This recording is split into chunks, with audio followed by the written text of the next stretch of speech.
인도해 주셨습니다. 우리 중에 그 누구도 이유 없이 이 자리에 있는 사람들이 없어요. 그리고 이유 없이 태어난 사람들도 없는 것입니다. 우리 각자에는 하나님께서 부여하신 고유의 달란트가 있다는 것입니다. 위대한 선교자 사도 베드로를 알 거예요. 그 베드로는 예수 그리스도의 부활 때에 모라에서 십자가에 거꾸로 매달려 순교하며 하나님 되심을 증거하면서 순교하는 그런 인생이 되었습니다. 그럼 베드로가 시몬이었던 시절에 그는 언제나처럼 최선을 다해서 밤이 새도록 노력하며 그물을 내렸지만 물고기가 잡히지를 않았습니다. 그때 예수님께서 오셔서 말씀하십니다. 깊은 데로 가서 그물을 내려라. 마태복음 5장 5에서 6절 말씀을 제가 읽어드릴게요. 시몬이 대답하여 이르되 선생님, 우리들이 밤이 새도록 수고하였을 때 잡은 것이 없지만 말씀에 의지하여 내가 그물을 내리리이다 하고, 그렇게 하니 고기를 잡은 것이 힘이 많아 그물이 찢어지는지라. 네, 이처럼 아무런 그 열매도 아무런 그 소득도 없는 베드로가, 그 시몬이 예수님을 만났을 때 그물이 찢어지도록 그러한 놀라운 결과물을 얻는 것, 열매를 얻는 것, 이런 것들이 우리가 볼 때는 기적이라고 생각할 수가 있습니다. 바로 이런 것들, 내가 가진 모든 달란트와 능력을 사용해서 헌신적인 진영으로 노력하여도 아무런 열매도 결과도 없을 때 주님께서 우리에게 베풀어 주시는 기적이라고 우리는 생각할 수가 있습니다. 곧 어떻게 말하면 나의 노력의 끝은 하나님의 기적의 시작이라고 우리가 말할 수가 있겠죠. 그리고 예수님께서는 시몬에게 다시 한번 말씀하십니다. 무서워하지 말라. 이제 후로는 내가 사람을 취하리라 라고 말씀합니다. 누가복음 5장 11절에는 그들이 배들이 육지에 대고 모든 것을 버려두고 예수를 따르니라라고 기록되어 있습니다. 그리고 우리도 최선의 노력 후에 하나님께서 어떠한 기적을 베풀어 주셨을 때 반드시 선택해야만 합니다. 세상이냐 하나님이냐. 여러분의 선택의 순간에 기적을 선택할 수도 있고 그 기적을 주시는 예수 그리스도를 선택하실 수도 있습니다. 세상의 풍요와 명예를 선택할 수도 있고 하나님에 대한 신뢰와 순종을 선택할 수도 있습니다. 그러나 분명한 것은 마태복음 6장 24절의 말씀대로 우리는 두 주인을 섬길 수가 없습니다. 한 사람이 두 주인을 섬기지 못할 것이니 혹 이를 미워하고 저를 사랑하거나 혹 이를 중히 여기고 저를 경히 여깁니다. 너희가 하나님과 재물을 겸하여 섬기지 못하느니라. 우리는 세상의 선한 영향력을 발휘하기 위해서 자신의 인생을 치열하게, 더 이상 치열할 수 없을 정도로 정말 열심히 살아가야만 합니다. 그리고 그 열매를 도움이 필요로 하는 그 누군가와 나누면서 하나님의 사랑을 전파하며 전도해야만 하는 것이 사실입니다.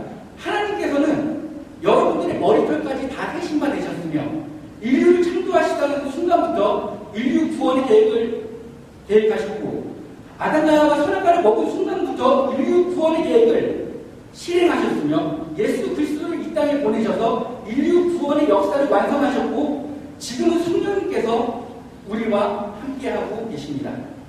하나님께서는 이전부터 일하고 계셨으며 지금도 일하고 계시고 앞으로도 일하실 것입니다. 우리는 단 한 번뿐인 인생을 결코 안일하게 살아서는 안 되는 겁니다. 하나님이 일하시듯이 우리도 주님을 닮아 피를 토하는 열정으로 열심히 살아야만 합니다. 설사 내 뜻과 내 계획이 이루어지지 않는다고 할지라도 그 어떤 결실도 맺을 수 없다고 할지라도 우리는 치열하게 노력해야만 합니다. 왜냐하면 지금 여러분이 있는 그 자리가 하나님께서 보내신 그 사명의 자리이고 하나님께 역사하고 계신 하나님의 시간 속에 여러분들이 이 순간을 살아가고 있기 때문입니다. 여러분이 세상과 타협하는 순간, 여러분들이 여러분들의 안정과 편안함만을 추구하는 순간, 여러분들이 여러분의 인생의 순간순간에 최선을 다하지 않는 순간, 하나님께서는 게으른 종에게 말씀하시듯이 이렇게 말씀하실 거예요. 그 주인이 대답하여 이르되 악하고 게으른 종아, 나는 심지 않은 데서 거두고 해치지 않은 데서 모으는 줄 내가 알았느냐. 그러나 여러분이 진지하게 여러분의 인생의 순간순간에 최선을 다한다면 하나님께서 또한 오늘 본문 말씀 여러분에게 하실 것입니다. 그 주인이 이르되 잘하였도다. 착하고 충성된 종아, 내가 적은 일에 충성하였으며 내가 많은 것을 내게 맡기니 내 주인의 즐거움에 참여할지어다. 물론 인생을 살다 보면 지칠 때도 있고 두려울 때도 있을 것이며 허무할 때도 있을 것입니다. 내 인생이 내 마음대로 제어되지 않는 순간을 분명히 맞이하게 됩니다.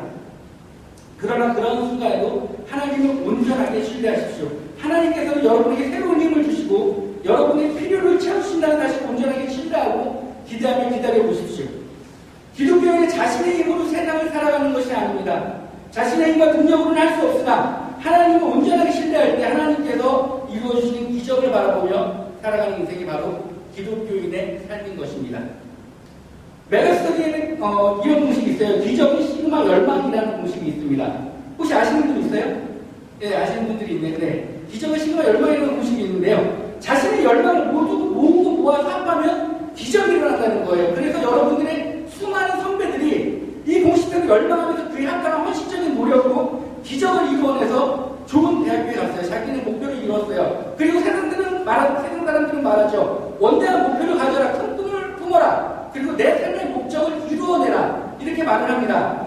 그렇게 세상 사람들은 무언가를 열망하는 것이 하나씩은 있기 마련이에요. 그리고 자신의 목표를 했던 열망을 이루어 성공하기도 하고 혹은 실패하기도 합니다. 그리고 세상 사람들은 이것을 도전이라고 말을 합니다. 세상 사람들은 우리에게 묻을 겁니다. 당신은 무엇을 열망하십니까? 당신의 꿈은 무엇입니까? 그리고 당신은 그 꿈을 위해서 어떠한 대가를 치렀습니까? 그때 우리는 세상 사람들에게 이렇게 말할 수 있어야 돼요. 질문이 잘못되었다고. 질문이 잘못되었다는 말을 할 수 있어야 됩니다. 그리고 우리의 열망은 무엇이 아니라 바로 누구여야만 한다는 것을 알려줄 수 있어야 됩니다. 당신은 누구를 열망하십니까? 세상 사람들의 모든 지혜와 힘을 합친다고 하여도 세상을 구원할 수가 없습니다. 우리의 힘으로는 단 한 사람도 구원할 수 없으면 그 어떤 것도 이 세상을 위한 답이 될 수가 없습니다.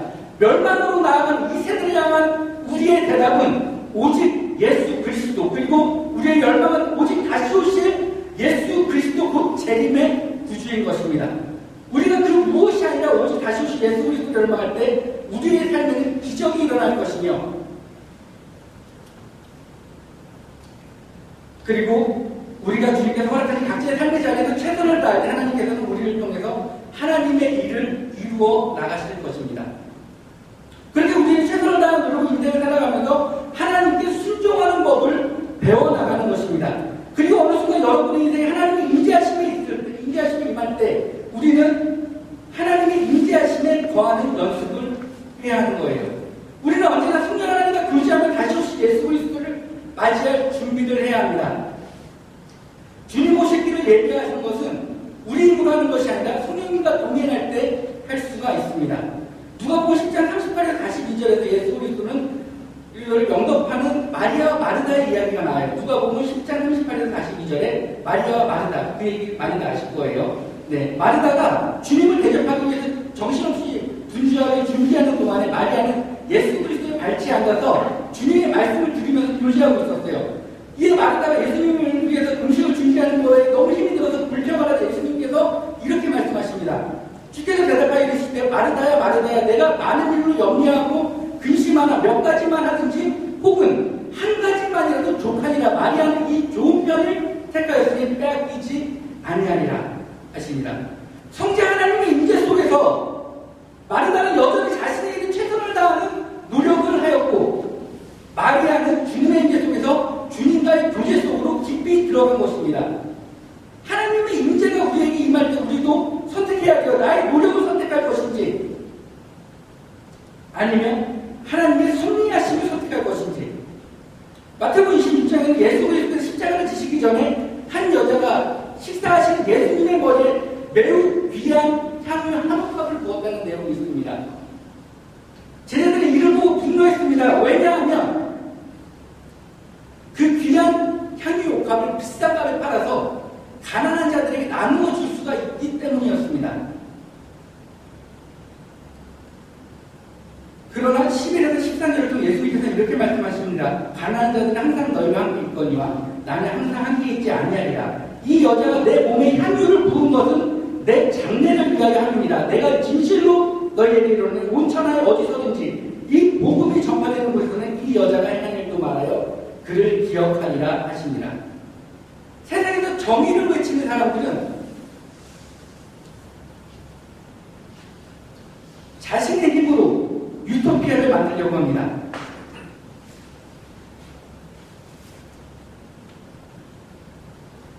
정말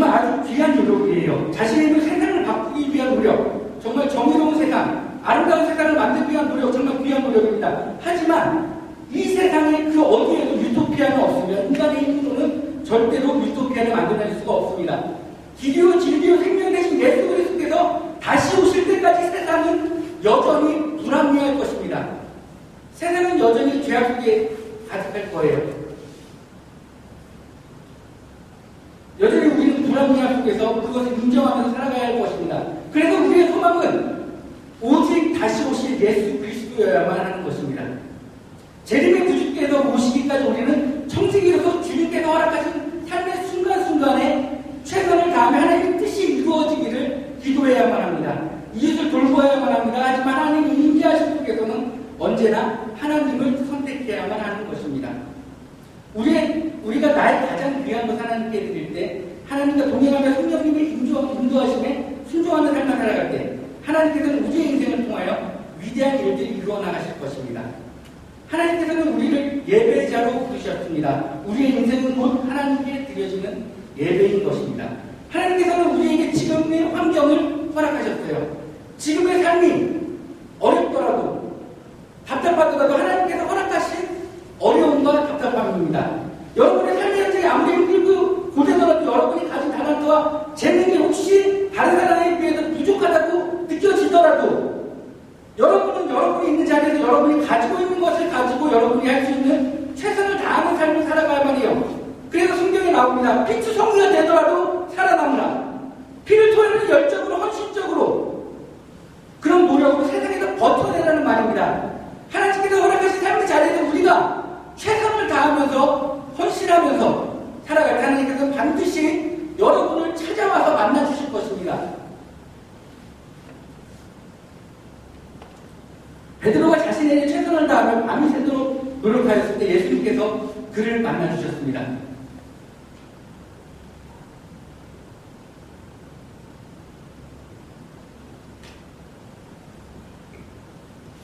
예수님의 제자가 된 베드로는 이 세상에서 가장 위대한 고백을 합니다. 주는 그리스도시요 살아계신 하나님의 아들이시니이다. 그런 베드로가 예수님께서 십자가에 달리시기 전에 주님을 세 번 부인하는 배신하게 됩니다. 이처럼 우리는 나약한 존재들입니다. 하나님께서는 우리가 행하거나 이루어 놓은 일 때문에 우리를 사랑하시는 것이 아닙니다. 하나님께서는 사랑 가운데서 우리를 창조하셨고 우리를 구원하셨습니다. 우리는 우리의 존재만으로도 하나님께 지극한 사랑을 받는 존재라는 것입니다.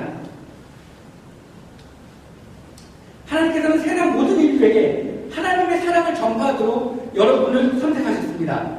부활하신 예수 그리스도의 베드로에게 목자가 될 것을 명령하시기 전에 요한의 아들 시몬아, 내가 이 사람들보다 더 나를 사랑하느냐? 라고 묻으셨습니다. 그리고 두 번째에도, 그리고 세 번째에도 내가 나를 사랑하느냐라고 묻으셨습니다. 이 질문은 교회의 삶 중에서 가장 핵심적이고도 중요한 질문이라고 할 수 있습니다. 왜냐하면 이 질문이 바로 이 세상에서는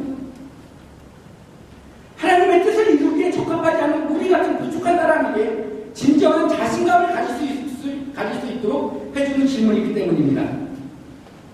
우리는 나약합니다. 우리는 자신의 이익 때문에 거짓말을 할 때도 있습니다. 우리는 모든 순간에 최선을 다해서 살아갈 수가 없으며 우리는 완벽할 수 없습니다. 우리는 사람들을 미워할 수도 있습니다. 우리는 정말로 나약합니다. 예수 그리스도를 한번 보십시오. 세상에 그분에 관심을 주지 않았습니다. 예수 그리스도의 사랑의 메시지는 힘과 능률과 통제력과 성과를 추구하는 세상에 의해서 거부당했습니다. 그렇게 그분은 십자가에서 돌아가셨습니다. 그렇지만 볼 수 있는 눈이 있고 들을 수 있는 귀가 있고 이해할 수 있는 마음이 있는 몇몇 제자들에게 예수 그리스도께서는 영광스러운 그 몸의 상처를 가지고 나타나셨습니다. 세상으로부터는 거절당하셨고 세상에서 이루어진 것도 없으셨어요. 몸에 십자가의 흔적밖에 없었던 그 예수 그리스도께서는 단 한 가지 질문만 하신 겁니다. 네가 나를 사랑하느냐? 이것은 우리가 주님을 사랑하기만 한다면 주님께서는 반드시 우리를 연단하셔서 주님의 도구로 사용하신다는 그런 이야기가 되는 것입니다. 신약의 언어에는 헬라어에는 네 가지 사랑의 언어가 나옵니다.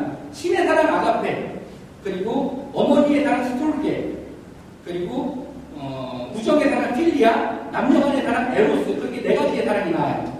그때 예수님께서 베드로에게 처음으로 네가 나를 사랑하느냐라고 물으셨을 때 그 사랑의 단어가 아가페였습니다. 지금 이렇게 묻으셨다는 거예요. 네가 나를 신의 사랑으로 사랑하느냐? 베드로에게 물었던 거예요. 근데 베드로가 고백하기를 주님, 제가 주님 사랑하는 줄을 주님께서 아시나이다 했을 때 베드로가 사용한 그 사랑의 언어는 헬라어로 필리아였어요. 우정의 사랑이었어요. 그래서 다시 한번 예수님이 물어보세요. 네가 나를 사랑하느냐? 두 번째로 물어보세요. 그것 또한 아가페의 사랑이었습니다. 네가 아가페의 사랑은 나를 사랑하느냐라는 말이었어요. 그런데 베드로가 그 아가페의 사랑을 모르는 거예요. 인간이 할 수 있는 최고의 사랑이 베드로에 있어서 자신이 드릴 수 있는 최고의 사랑은 필리아였던 거예요. 우정의 사랑. 그래서 베드로가 다시 한번 제가 주님을 사랑하는 줄 주님께서 아시나이다라고 말하면서 필리아의 사랑을 대답했습니다. 그리고 세 번째로 예수님께서 물어보십니다. 그때는 예수님께서 이렇게 물어보셔요. 네가 나를 필리아의 사랑으로 사랑하느냐? 그렇게 물어보셔요. 필리아, 그 사랑의 단어가 아가페가 아니라 필리아로 대체가 되었어요. 그리고 나서 베드로는 내가 주를 사랑하는 줄 주님께서 아시나이다. 그 필리아라는 단어를 사용해서 내가 베드로의 최고의 사랑을 드려요. 예수님께서는 우리의 눈높이를 맞춰주시는 것입니다.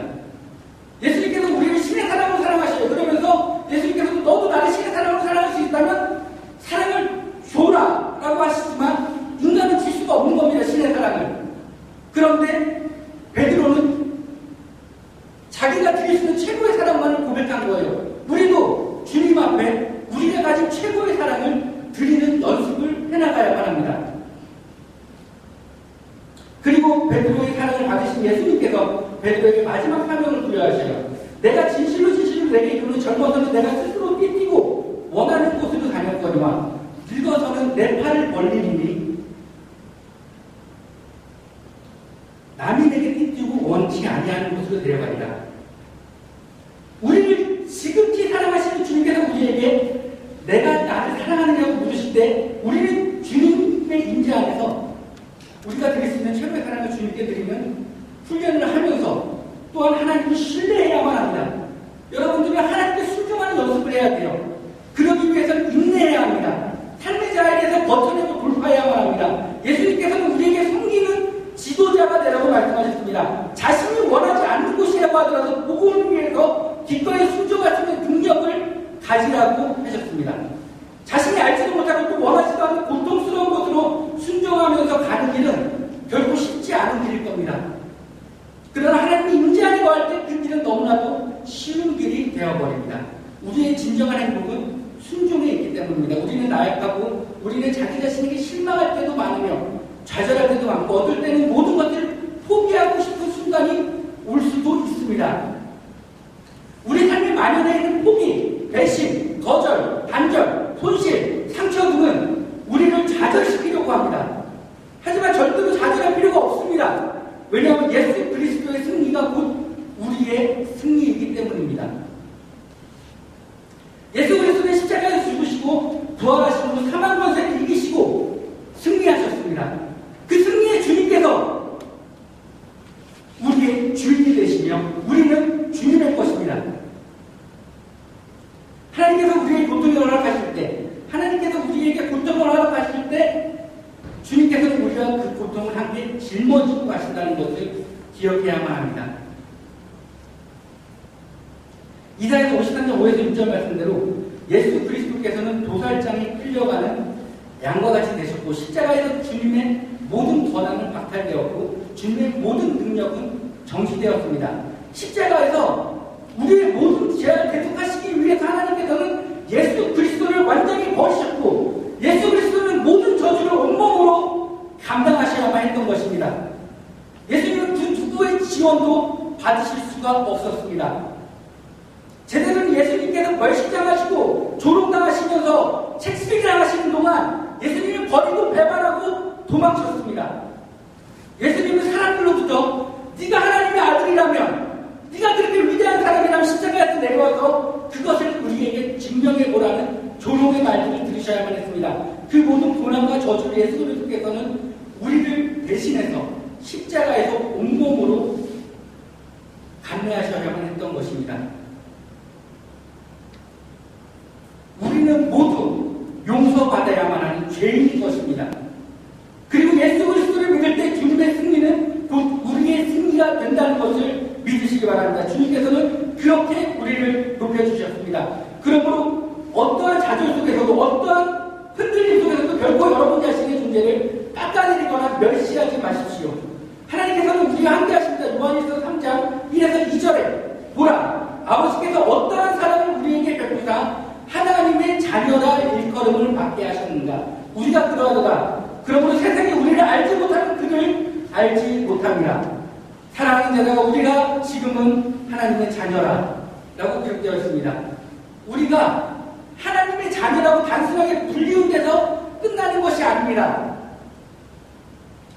하나님의 자녀라는 신분이, 우리의 신분이 바로 그것이라는 것입니다. 하나님의 자녀라는 것입니다.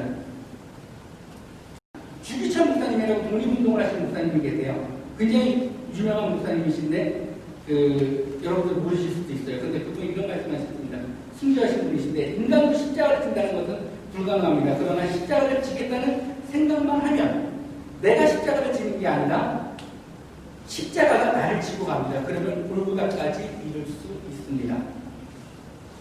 우리 모두 자신의 십자가를 두고 각자의 삶의 자리에서 견뎌내고 돌파해내고 다시 오시기를, 주님께서 다시 오시기를 예비하여서 세상에 선한 영향력을 행사하는 주님의 자녀들이 되시기를 바랍니다. 우리 힘으로는 할 수 없을 것입니다. 그러나 주님께서 보내주신 보혜사 진리의 성령님, 그분께서 함께 하신다면 우리는 할 수 있습니다. 왜냐하면 보혜사 진리의 성령님은 그분이 하신 일은 바로 예수 그리스도를 증거하는 일이기 때문입니다.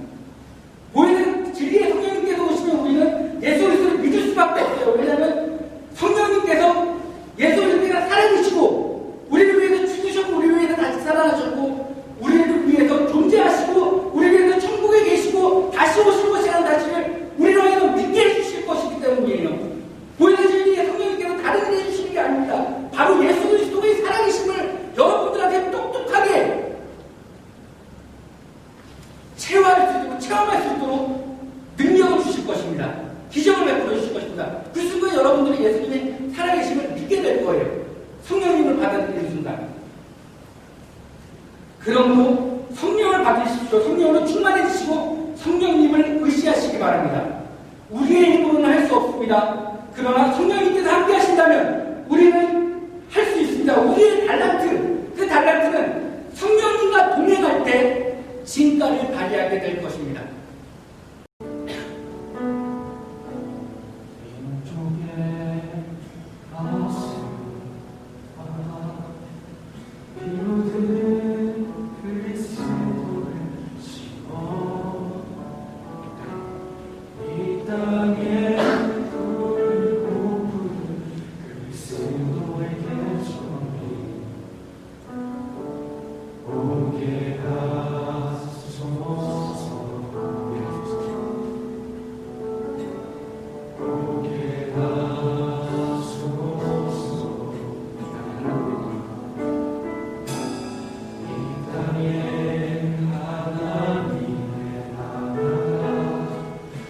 이루어지게 하옵소서. 사람의 마음과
예수를